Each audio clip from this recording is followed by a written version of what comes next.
Hello everyone, जैसा कि आप सभी को पता है कि ASRB नेट 2024-25 में जो एग्ज़ाम होने वाला है उसके रिगार्डिंग अपडेट है कि सिलेबस को रिवाइज़ किया गया है। तो पहले प्लांट पैथोलॉजी का जो ASRB नेट का जो सिलेबस था उसमें आपको 11 यूनिट्स देखने को मिल रही थी और जो न्यू अपडेटेड सिलेबस है उसमें आपको 7 यूनिट्स के अंदर पूरा सिलेबस जो है वो मेंशन किया गया है। तो आज के इस वीडियो लेक्चर में हम इसी टॉपिक पर बात करेंगे कि वो 7 कौन कौन सी यूनिट्स हैं पर्टिकुलरली और उनमें क्या कवर करना है। देखो, सबसे पहला उन्होंने बोला है history and principles of plant pathology. तो यहाँ पर प्रिंसिपल्स जो है वो यही पूरा जो है जितने भी लेजिस्लेटिव, कल्चरल, बायोलॉजिकल, जितने भी बेसिक सी चीज़ें हैं, हिस्ट्री हैं, वो सारी इसके अंदर कंसिडर की जाएंगी। और ये जो यूनिट फर्स्ट है ये हमने हमारे प्रीवियस वीडियो लेक्चर्स में कम्प्लीटली कवर कर लिया है। अगर आपने अभी तक वो लेक्चर्स नहीं देखे हैं तो आप जाकर देख सकते हैं।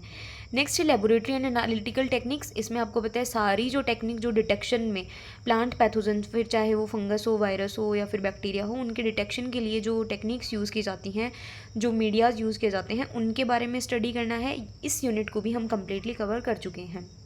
नेक्स्ट यूनिट में उन्होंने बोला है physiological and molecular plant pathology. Molecular plant pathology के अंदर पूरा मॉलिकुलर बेसिस पे पढ़ना है कि क्या RNAi होती है, क्या हाइपोवायरुलेंस है, किस तरीके से मैनेजमेंट होता है डिजीज़ का एट जेनेटिक लेवल, क्या मार्कर्स हैं, molecular markers, phytoalexins, SAR, HR और जो ISR होती है, वो सारे तरीके की रेजिस्टेंस किट है। मतलब मॉलिकुलर हम बोल सकते हैं पैथोलॉजीज के अंदर कवर करनी है।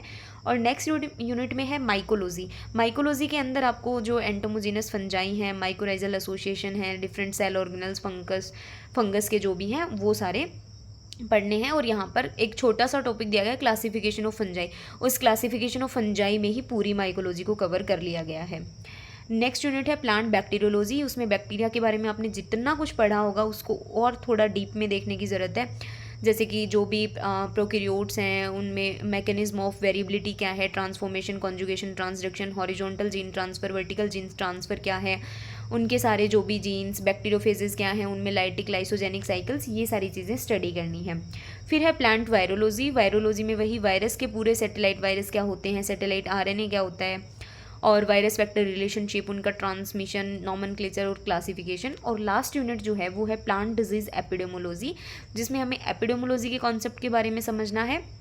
मोनोसाइक्लिक डिजीज़ेज़ क्या होती हैं, पॉलीसाइक्लिक डिजीज़ेज़, प्रिडिक्शन मॉडल्स क्या हैं, क्रॉप लॉस असेसमेंट मॉडल्स, जैसे कि ये 2 तरीके के होते हैं, critical and multiple point models.